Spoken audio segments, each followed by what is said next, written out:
నుండి సంపద సృష్టించే కార్యక్రమం సాలిడ్ వేస్ట్ మేనేజ్మెంట్ స్కీమ్ కింద ఈనాడు ఇక్కడ ప్రారంభోత్సవం చేసుకోవడం జరిగింది. ఇంకా మన గ్రామంలో ఒక 3 కార్యక్రమాలు ఉన్నాయి, చేయాలి. అవన్నీ కూడా పెద్దపేటలో వాటర్ ట్యాంకు, మారిమాన్యంలో సిమెంట్ రోడ్లు, అటు కొత్తపేట వెళ్ళడానికి పేదపేట వైపుగా కొత్తపేట వెళ్ళడానికి కూడా కాలువగట్టు రోడ్డు కూడా చేసుకోవడం జరిగింది. ఇంకా చాలా సమస్యలు ఉన్నాయి. ప్రధానమైన సమస్యలు కొత్తపేట వెళ్ళే వాడపాలెం కొత్తపేట రోడ్డు బాగా ఇబ్బందిగా ఉంది. ఆర్ఎండ్బి టేకన్ ఓవర్లో లేకపోవడం వల్ల ఆర్ఎండ్బి రోడ్డుగా దగ్గర పడలేదు. గత 2 దఫాలు శాసనసభ్యుగా లేకపోవడంతో 14లో బైపాస్ సర్జరీ చేసుకోవడం సెప్టెంబర్ నెలలో. అదే టైంలో ఆర్ఎండ్బి టేకన్ ఓవర్ రోడ్ తీసుకోవడం, అప్పుడు కొత్తపేట వాడపాలెం రోడ్డు ఆర్ఎండ్బి తీసుకోవడంలో మిస్ అవ్వడం. తర్వాత వచ్చిన వైసీపీ ప్రభుత్వంలో కూడా టేకన్ ఓవర్ రోడ్లో అది ఇంక్లూడ్ కాలేకపోవడం, ఆ రోడ్డు అలాగే ఉండిపోయింది. ఆర్ఎండ్బి అయితే మనకు నిధులు బాగా వచ్చాయి, వెంటనే రోడ్డు వేసుకున్నాం. పిఆర్ వేరే స్కీమ్లు ఏం కనపట్లేదు, నాబార్డు కానీ ఎన్ఆర్జీఎస్ కానీ ఏదో రకమైన గ్రాంట్ చేసి కొత్తపేట వాడపాలెం రోడ్డు చేయాలని కూడా ఆలోచన చేస్తున్నాం. కానీ పెద్ద గ్రాంట్ అయితే పెద్ద రోడ్డు అవుతుంది, వాడపాలెం ఊళ్ళో వేసినట్టుగా రోడ్డు చేస్తే అలాగే చేయాలి. సింపుల్గా చేయడం మంచిది కాదని వెయిట్ చేయడం జరుగుతుంది. దానికోసం నిధుల కోసం చూస్తూ ఉన్నాం. ఏ అవకాశం ఉన్నా చూసి వాడపాలెం కొత్తపేట రోడ్డు పూర్తి చేసుకుందాం. అది ఈ డ్రైన్ కూడా ఇక్కడ దాకా చేసుకున్నాం మనం. ఇక్కడి నుంచి మళ్ళీ పెద్దకాలం వరకు కూడా మన ఆర్ఎండ్బి రోడ్డు దాపల ఒక మెయిన్ డ్రైన్ కూడా పూర్తి చేసుకోవాలి. ఇంకా చిన్న పనులు ఏముంటాయి ఇవన్నీ కూడా డ్రైన్లు, రోడ్లు, ఇంటింటికి కుళాయిలు ఇవన్నీ చేసుకోవాలి. వ్యక్తిగత అవసరాలు ఉన్నాయి, ఇళ్ల స్థలాలు, ఇల్లు, అవి కూడా దృష్టి పెట్టాలి. వీటన్ని మీద దృష్టి పెట్టడం జరుగుతుంది. మరి ఈరోజు ప్రధానంగా మన గౌరవ పార్లమెంట్ సభ్యులు బాబు గారికి, మా సర్పంచ్ గారికి ఉత్తమ అవార్డు, ఇది జిల్లా సర్పంచ్ అవార్డు అనేది ఇక్కడ రావడం జరిగింది కేంద్రం నుంచి. దానికి కూడా చంద్రరావు గారు ఆయన అనేక విషయాలు ఆయన తెలియజేయడం జరిగింది. ఆయన కూడా ఒక 2-3 విషయాలు ఆయన చెప్పాలనుకుంటున్నారు. నేను ఆయనకు మాత్రం ఎప్పుడు ఆయన కలిసినప్పటి నుంచి కూడా ఆయనకు ఒకే మాట తెలియజేశాను. ఎందుకంటే సార్ నాకు కూడా 60 కిలో లీటర్ వాటర్ ట్యాంక్ ఏర్పాటు చేయడం, దీంతో పాటు సర్పంచ్ గారు కూడా మాట్లాడడం జరిగింది. ఆయన కూడా తెలియజేశారు.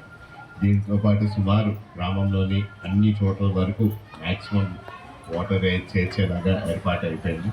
ముందుగానే ఎమ్మెల్యే గారు ఆయన ముందు టర్మ్లోనే ఆయన 1,40,000 వాటర్ ట్యాంక్ అనేది ఏర్పాటు చేయడం జరిగింది. ఇది కూడా కొన్ని గ్రామాలకి ఇంకా కొంచెం సమస్యలు ఉంటే దానికి ఇది సపోర్ట్ సిస్టమ్గా ఉంటుందని కూడా తెలియజేయడం జరిగింది. దానికి చాలా సంతోషం. ఎందుకంటే మళ్ళీ ఎన్డీఏ ప్రభుత్వం మళ్ళీ అధికారంలోకి వచ్చిందండి. మళ్ళీ ఎప్పుడు అందరికీ తెలుసు ఎన్డీఏ ప్రభుత్వం అంటే అభివృద్ధి వైపు పరిగెత్తుతుందని. ఆ విధంగానే మళ్ళీ గ్రామాల్లోని వాటర్ హెడ్ ట్యాంకర్స్ అయినా సరే, లేకపోతే సిబిసి ప్లాంట్ అయినా సరే ఇవన్నీ ఏర్పాటు చేయడం జరుగుతుంది. అదే కాకుండా మొన్న బాబు గారికి మా సర్పంచ్ గారికి ఉత్తమ అవార్డు, ఇది జిల్లా సర్పంచ్ అవార్డు అనేది ఇక్కడ రావడం జరిగింది కేంద్రం నుంచి. దానికి కూడా చంద్రరావు గారు ఆయన అనేక విషయాలు ఆయన తెలియజేయడం జరిగింది. ఆయన కూడా ఒక 2-3 విషయాలు ఆయన చెప్పాలనుకుంటున్నారు.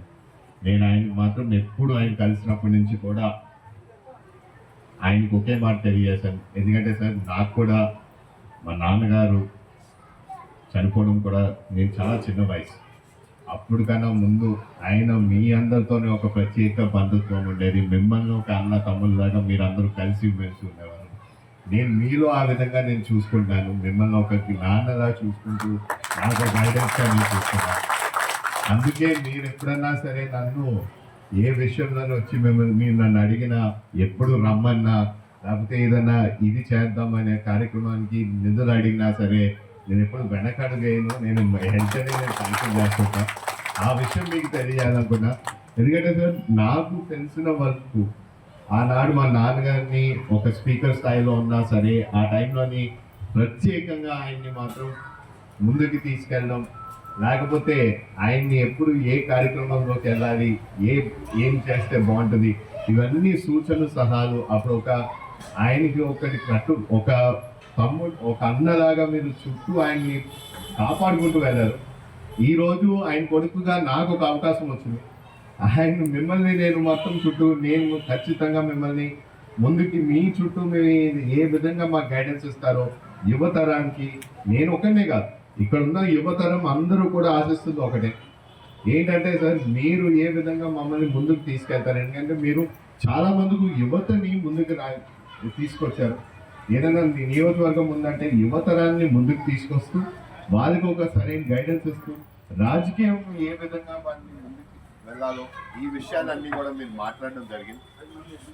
సో ఆ విధంగా కూడా సార్ మేమైతే మాత్రం ప్రత్యేకంగా మీ ధన్యవాదాలు తెలుసుకుంటున్నాను.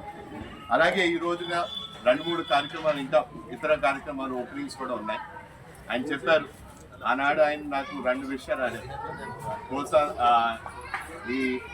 ఈ వెహికల్ గురించి మార్చురీ వ్యాన్ అనేది ఆల్మోస్ట్ మనం ఆ రోజు ఇది చాలా మందికి ఉపయోగపడుతుంది. అలాగే ఆ రోడ్డు కూడా విషయం కూడా వాళ్ళు చెప్పారు అక్కడ ఉన్న ప్రజలు కూడా ఇబ్బంది పడుతున్నారు నడవడానికి. బయట డిస్ట్రిక్ట్స్ జిల్లాల నుంచి కూడా వస్తుంటారు కానీ అక్కడ నడవడానికి చాలా ఇబ్బంది పడుతుంటాయి. అంటే ఈ 2 ఖచ్చితంగా చేద్దాం సార్. ఆయన ఎప్పుడు తెలియజేస్తారో వెంటనే దాన్ని కూడా శాంక్షన్ చేయడం జరిగింది. ఆయనకు ఒకటే మాట తెలియజేస్తారు మీతో పాటు మీరు ఏ విషయాలు మా దృష్టికి తీసుకొచ్చినా ఏ మీటింగ్ మీరు మమ్మల్ని ఆహ్వానించినా మేము ఖచ్చితంగా ఆన్ టైం ఉంటాం. మీరు అడిగిన పనులు కూడా ఆన్ టైం చేస్తామని కూడా సభాముఖంగా మీ అందరూ తెలియజేసుకుంటూ మరొకసారి సర్పంచ్ గారికి కూడా ఆయన ఎక్కువ మాట్లాడరు. ఆయన మాటలు ఎక్కువ ఉండవు కానీ పని చేసే రకం చాలా సంతోషం. కానీ అదే కావాలి మనకు కూడా. ఎందుకంటే ఈ రోజున స్థానికంగా ఉన్న సమస్యల గురించి మనము ఎంతసేపు వాళ్ళు అందుబాటులో ఉంటూ వాళ్ళ సమస్యకి ఏ విధంగా మనం పరిష్కారం చూపిస్తున్నామో ఇవన్నిటిని దీన్నే ఎక్కువ బాధ్యత తీసుకోవాలి. మాటలు అనేది సభలు పెట్టుకోవచ్చు అన్నీ ఉంటాయి కానీ దాని తర్వాత మనం ఇచ్చిన మాట ప్రకారం మనం ఎంత పని చేస్తాం అనేది అది పని రూపంలో వాళ్ళు చూపించే బాధ్యత కూడా ఉంటుంది. మేము కూడా ఆనాటి నుంచి అధికారంకి ముందు నుంచి కూడా మేము ఒకే మాట చెప్పాం మేము రైల్వే లైన్ అనేది అది తీసుకురావాలి అనేది ఒక బాధ్యతగా తీసుకున్నాం. ఖచ్చితంగా ఆ కూతురుని వినిపించాలంటే మాత్రం మేము కూడా రెగ్యులర్గా కలెక్టర్ సమావేశం అవుతుంది ఆర్టీఓస్తోని మీటింగ్లు పెట్టుకున్నాం. ఎన్నెన్ని ఇష్యూస్ ఉన్నాయో అవన్నింటినీ కూడా సెగ్రిగేట్ చేస్తాం. కేంద్రంతో కూడా మాట్లాడతాం. పార్లమెంట్ సమావేశాల్లోని కూడా మేము రైల్వే గురించి మేము ప్రస్తావించుతాం. ఇలా అనేక రకాల్లోని కేంద్రంతో స్టేట్తో కూడా మాట్లాడుతూ ఏ విధంగా దీన్ని పూర్తి చేయగలుగుతాం. ఎందుకంటే ఇది సుమారు 20 సంవత్సరాలు వెనకబడిపోయిన ప్రాజెక్ట్. దాన్ని మెండి తెరపైకి తీసుకురావాలంటే చాలా అనేక ఇబ్బందులు ఉంటాయి. కానీ దాన్ని ఏ విధంగా మన పట్టుదల మనకు ఉంటే ఖచ్చితంగా ఏదైనా మనం సాధించగలుగుతాం.